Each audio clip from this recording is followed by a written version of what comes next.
Talking about the same youth, I think the life of anybody who's young and is in some, like the 20s, the life is like a soap opera.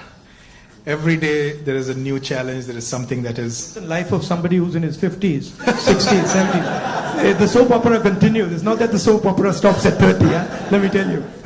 In fact, in many ways, the soap opera becomes much more dramatic later. Multiple soap operas start up. But so they have concerns. They have concerns about doing well in life. They're starting off maybe a professional career. They have questions about whether they'll do well or not. Employment also happens to be a key area and I feel across the world right now the youth is kind of rippling through that, a phase where there are questions about where they will land professionally from an employment perspective. So when we connect any sentence which has the word youth and employment in the same sentence, it's a cause of worry at a lot of places at a lot of different levels. What do you have to say about employment and our youth? See, first of all, let's be clear. Not everywhere on the planet has an employment problem. Okay? The West has an employment problem. India has an employment problem. But there are many countries in the world that don't really have an employment problem. China certainly doesn't have an employment problem. Vietnam doesn't have an employment problem. So there are places on the planet that are not struggling with unemployment. There's a reason. If you look at the United States in the 1940s, 50s and 60s, they were the center of global production. Anything that was made, cars, washing machines, TVs, all made in the United States. Production moved from the United States. It went to Korea, it went to Japan, eventually it went to China. And if you look today, China is dominating global production. You go to India, you look at the phones, you look at the furniture, you look at clothes, you'll see on the back, made in China. That's a fact, right? So what has happened?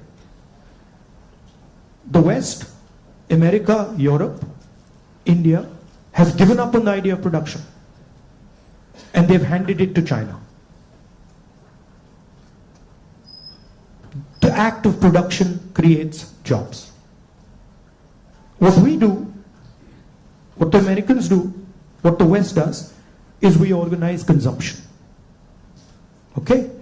Uber is organizing consumption. Okay? Foxconn is organizing production. Mahindra organizes production.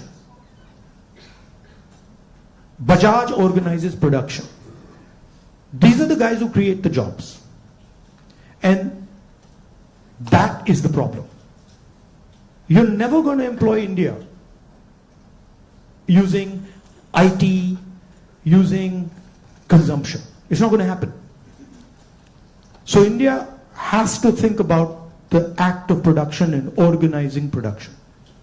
And India has to, it's not acceptable that India simply says, okay, manufacturing, what you call manufacturing or production is going to be the preserve of the Chinese, it's going to be the preserve of the Vietnamese, it's going to be the preserve of the Bangladeshis. Right? Bangladesh completely outcompetes us in textiles. Regardless of the problems they're facing right now, they wiped us off. They wiped us clean in textiles. Right? So we have to reimagine how to produce in a democratic environment. Until we do that, we will face high levels of unemployment.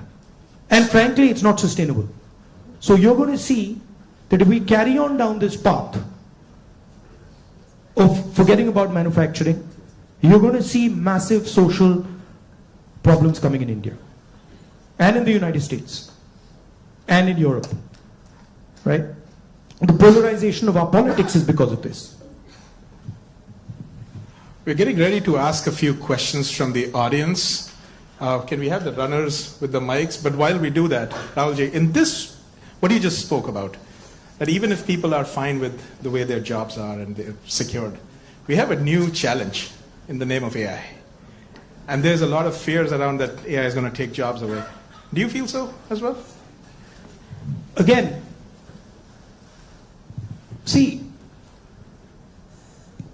every time you get a new technology, the argument is made that it's going to take jobs away, right? When computers first came, it's going to take jobs away. When calculators first came, it's going to take jobs away. ATMs came, it's going to take jobs away. Okay, this is a fact. Now, what happens is, it does take jobs away from some people and then transfers them to other people, right? So, I'm not of the view that jobs will vanish, but different type of jobs will be created and different types of systems will benefit more or less, right? I think, for example, the IT industry in India is going to have a real big, serious problem because of AI.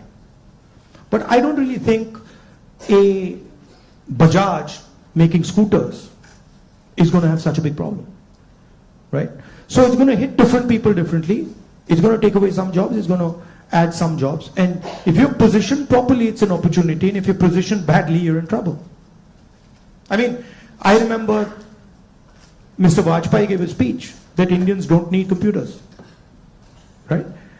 And somebody else gave a speech that Indians don't need English.